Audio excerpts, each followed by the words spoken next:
ভাই এই মুহূর্তে ইউরোপের ভিসা করতে আমাদের এত কষ্ট হয় না। ইন্ডিয়ান একটা ভিসা পয়দা করাটা যতটা কষ্টসাধ্য ব্যাপার। তো আজকে আজকে ভিসা ডেলিভারি পাইছি, মাত্র কয়দিনে 2 দিনে ভিসা ডেলিভারি হয়েছে।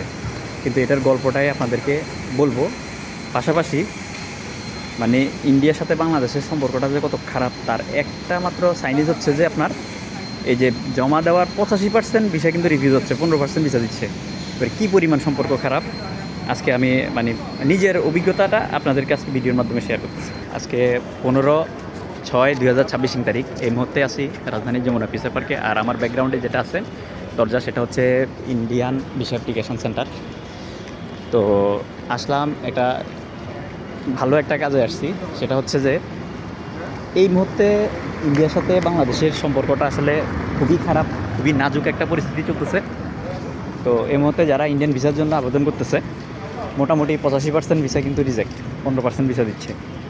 তো সবচেয়ে মজার বিষয় হচ্ছে আমি বুধবার দিন ফাইল জমা করছি, বুধবার তো জমা হয়েছে, বৃহস্পতিবার একদিন সময় পাইছি, আর শুক্রবার শনিবার তো বন্ধ।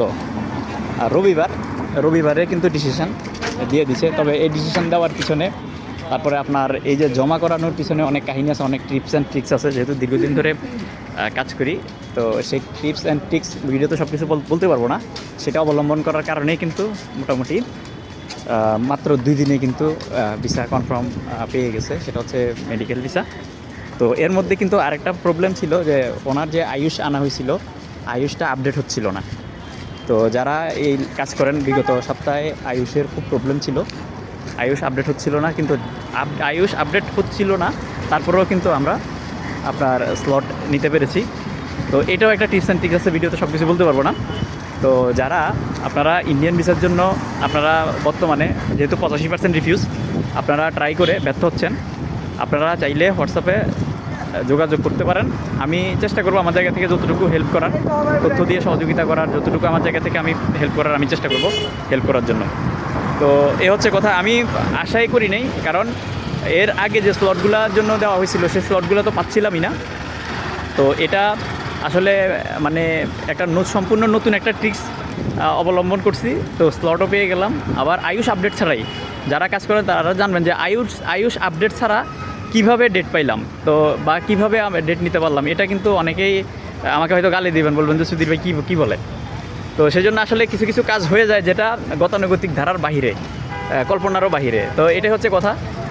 যাক, এখন মূল কথা হচ্ছে যে আপনারা যারা ইয়েতে ট্রাই করবেন ইন্ডিয়ান ভিসার জন্য, ইন্ডিয়ান ভিসা কিন্তু আপনার medical visa, double entry visa দুটোই বাংলাদেশিদেরকে দিচ্ছে।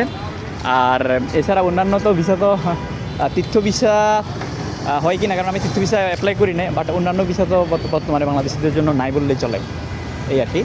আর আরেকটা জিনিস হচ্ছে যে আমার কাছে একটা জিনিস খুব খারাপ লাগে বলতে যে ইন্ডিয়া বারবারই বলে যে বাংলাদেশের পরম বন্ধু হইলে যে জাতিসংঘে এবার যে ভোট হয়েছে, ইন্ডিয়া কিন্তু আমাদেরকে ভোট দেয় নাই, কিন্তু আবার যখন আমাদের এই যে বর্তমান পররাষ্ট্রমন্ত্রী যিনি, উনি যখন আপনার টিকে গেছেন, জাতিসংঘের নিরাপত্তা পরিষদের প্রধান হয়েছেন, তখন কিন্তু আবার তারাই সর্বপ্রথম কিন্তু করছে, আপনার শুভেচ্ছা জানাইছে। দেখেন, ভোট দেয় না কিন্তু শুভেচ্ছা জানাইছে। আর তারা আমাদেরকে যতই বন্ধু বলে, আমার দৃষ্টিতে তারা আমাদের বন্ধু না। কেন বন্ধু না? দেখেন, নেপাল এবং আপনার ভুটানের নাগরিকরা ইন্ডিয়াতে শুধু তাদের দেশের আইডি কার্ড দেখিয়ে কিন্তু ইন্ডিয়াতে প্রবেশ করতে পারে।